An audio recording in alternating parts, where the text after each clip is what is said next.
कल हमने सुना था कि कैसे जो खाकी बाबा मार्कंडेय आश्रम में रहते थे, सिद्ध महापुरुष थे, उन्होंने देखा कि नर्मदा का जल दूध की धारा है और जो बहुत गहरा जल है वहाँ एक व्यक्ति केवल घुटनों तक जल में खड़ा है। वो जल केवल उनके घुटनों तक आ रहा था और वो दुग्ध धारा से अंजलि भर भर कर उस दूध को पी रहे थे।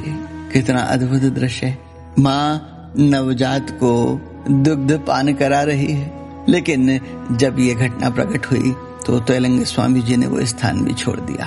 उक्त घटना के पश्चात सन 1733 ईस्वी में स्वामी जी मार्कंडेय ऋषि के आश्रम को छोड़कर प्रयाग धाम आ गए।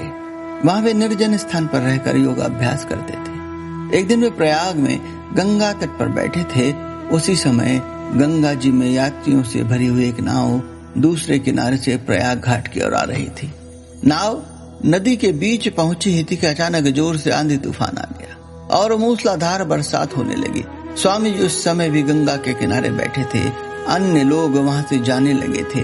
उनमें राम रतन भट्टाचार्य नामक एक ब्राह्मण स्वामी जी को पहचानते थे।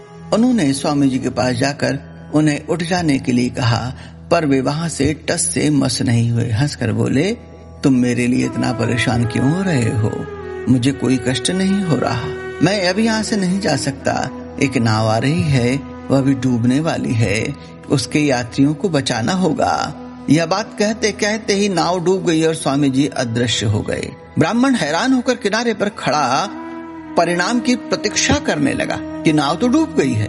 स्वामी जी यहाँ से गायब हो गए, अदृश्य हो गए। पल भर में उसने देखा कि वह डूबी हुई नाव फिर से प्रकट हो गई और कुछ ही देर में किनारे पहुंच गई।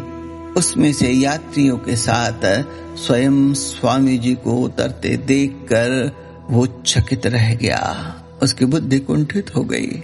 नौका के यात्री भी एक नग्न व्यक्ति को अपने बीच देखकर हैरान रह गए तथा सोचने लगे कि वे कब और कहां से उनकी नौका में आ गए। सबके जाने के बाद ब्राह्मण स्वामी जी के पास जाकर उनके चरणों में गिर गया। वह उनसे कुछ पूछना चाहता था। उसके मन की इच्छा को भांप कर स्वामी जी ने उससे कहा, इसमें आश्चर्यचकित होने का कोई कारण नहीं है। ऐसी शक्तियां सभी मनुष्यों में होती हैं, पर मनुष्य इस अनित्य संसार में डूबा रहता है और अपनी उन्नति पर ध्यान नहीं देता।